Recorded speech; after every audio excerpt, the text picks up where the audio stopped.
Halo, assalamualaikum warahmatullahi wabarakatuh teman-teman, kembali lagi di channel saya, channel Hetaspan Turki.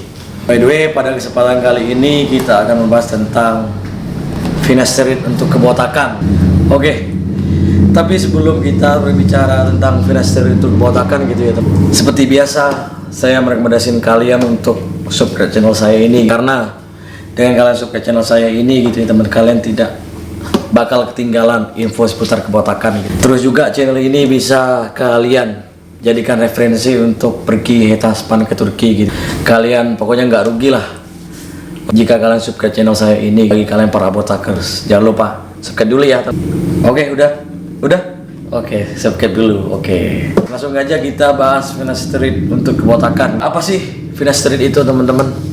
Oke, menurut yang saya baca gitu ya di berbagai referensi di internet gitu ya teman-teman tentang finasteride ini ya, saya mendapatkan sebuah kesimpulan yang menyatakan bahwa finasteride itu adalah obat untuk mengurangi, memblok atau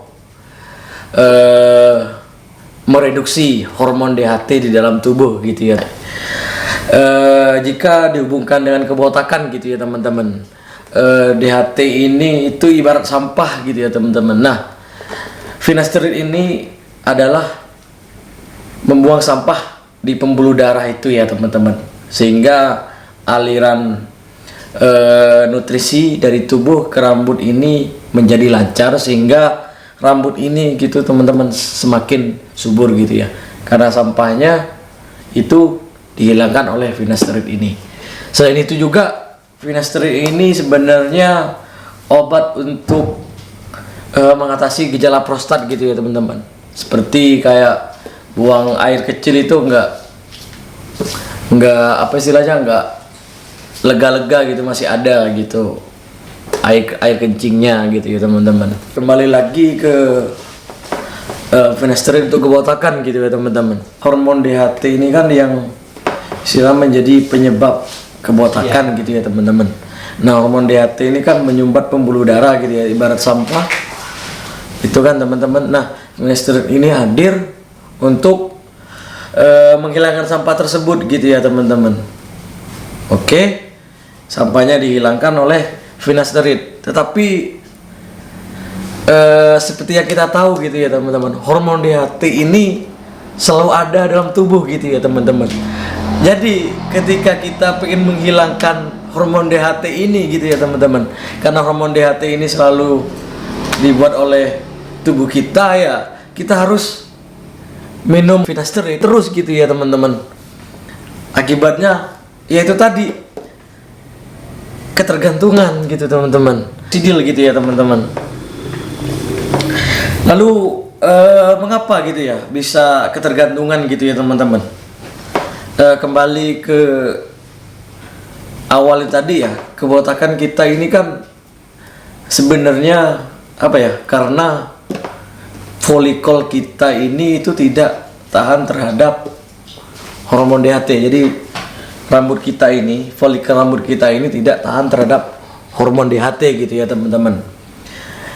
Yang perlu kita ingat gitu ya, rambutnya ini teman-teman ya, rambutnya dan hormon DHT-nya gitu ya. Jadi hormon DHT rambut yang tidak tahan terhadap hormon DHT ini ya teman-teman, itu bakalan habis, bakalan hilang rambutnya, bakalan rontok gitu ya teman-teman. Nah, karena kebotakan itu rambut itu tidak tahan terhadap hormon DHT, kita ada dua pilihan berarti teman-teman.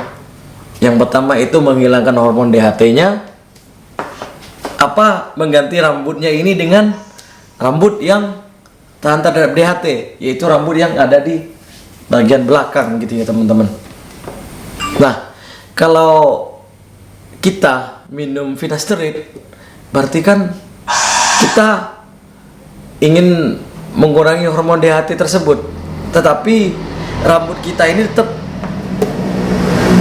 tidak tahan terhadap hormon DHT gitu ya teman-teman. Kalau kita minum finasteride gitu ya, berarti kan kita menghilangkan hormon DHT-nya gitu ya teman-teman. Jika kita memilih untuk menghilangkan hormon DHT-nya, berarti kita harus minum finasteride terus dong gitu ya. Berarti kita ketergantungan kan. Beda halnya jika kita mengganti rambut itu dengan cara apa ya, dengan cara hair transplantasi rambut gitu ya teman-teman. Ya tidak ada cara lain gitu ya selain kita melakukan hair transplant gitu ya teman-teman. Cara terbaik ya menurut saya ini gitu, menurut analogi saya gitu ya teman-teman. Karena memang hormon DHT ini apa ya, akan selalu diproduksi oleh tubuh gitu ya teman-teman. Jika kita minum finasteride ya itu hanya sementara gitu ya, kita memblok hanya sementara gitu ya. Sedangkan hormon DHT ini juga penting bagi tubuh gitu ya teman-teman. Nah, finasteride ini gitu ada beberapa efek sampingnya gitu ya ketika kita meminum finasteride ini gitu ya teman-teman. Menurut allodokter.com, dalam kita mengonsumsi finasteride ini ada beberapa peringatan gitu ya teman-teman. Yang pertama yaitu bisa kita baca sendiri di allodokter.com ini, yaitu peringatan harap hati-hati dengan penderita gangguan hati. Terus juga beritahu dokter juga menjalani pengobatan dengan obatan lainnya. Terus yang paling berbahaya ini ya teman-teman, yaitu finasteride ini berpotensi menyebabkan kanker payudara pada laki-laki. Terus juga finasteride ini dibuang di air mani. Terus juga efek samping lainnya yang berbahaya gitu ya teman-teman, allodokter.com ini bisa saja kita mengalami yang namanya itu disfungsi ereksi, terus gangguan ejakulasi, nyeri pada buah zakar, depresi dan menurunnya libido gitu ya teman-teman. Terus juga efek sampingnya itu juga ada masalah pada payudara, itu berupa nyeri, terus ruam, gatal-gatal dan pembengkakan pada bibir dan wajah dan sulit untuk bernapas atau menelan gitu ya teman-teman. Nah, sebenarnya finasteride ini juga bagus gitu ya teman-teman, tetapi tidak untuk kebotakan gitu ya teman-teman. Ya mungkin bagi kalian yang mengonsumsi finasteride, oke lah rambut kalian tumbuh gitu ya. Tapi yang perlu kalian ingat, banyak efek samping yang membahayakan gitu ya dalam mengonsumsi finasteride ini, dan juga ini mengalami ketergantungan gitu ya teman-teman. Ya menurut saya, hemat saya gitu ya teman-teman. Ya seperti yang saya bilang tadi, jika kita kebotakan genetik itu kan rambut kita ini yang tidak tahan terhadap hormon gitu ya teman-teman. Ya cara terbaiknya itu ya kita mengganti rambut yang di depan ini dengan rambut yang tahan hormon, yaitu dengan yang di samping dan yang di belakang gitu ya teman. Yaitu dengan cara apa? Ya dengan cara hair transplant gitu ya teman-teman. Jika kalian mereduksi ataupun mengurangi hormon DHT-nya, yaitu hanya cara sementara gitu ya teman-teman. Itu nggak bisa seterusnya gitu ya, karena tubuh kita ini selalu memproduksi yang namanya DHT gitu ya teman-teman. Ya karena emang bawaan dari tubuh, mau digimanakan lagi ya.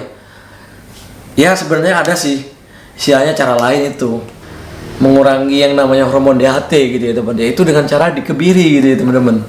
Jadi kita mengorbankan kejantanan kita dong kalau kita dikebiri gitu ya teman-teman. Itu asli hormon DHT kita itu nggak bakalan ada lagi gitu ya.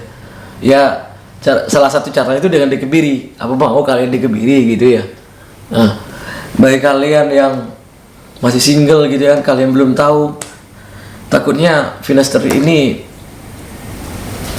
pada tubuh kita tuh bereaksi yang negatif gitu ya teman-teman. Lebih banyak negatifnya daripada positifnya gitu. Masa kalian rela bela-belain punya rambut, kalian terkena kanker gitu, meskipun itu hanya efek samping yang bisa, dan itu belum tentu kalian mengalaminya, belum tentu kalian belum tentu kalian bisa kena terhadap efek samping itu gitu ya teman-teman.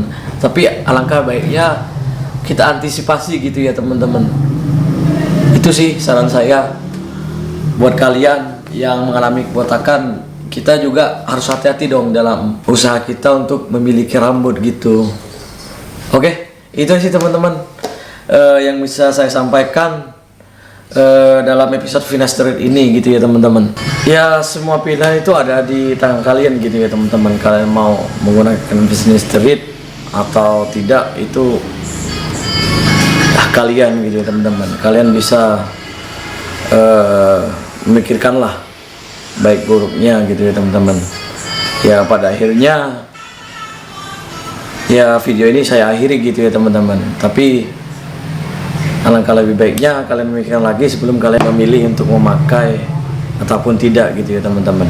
Ya kurang lebihnya saya mohon maaf gitu ya teman, apabila ada kritik ataupun saran ataupun kalian punya pendapat yang lain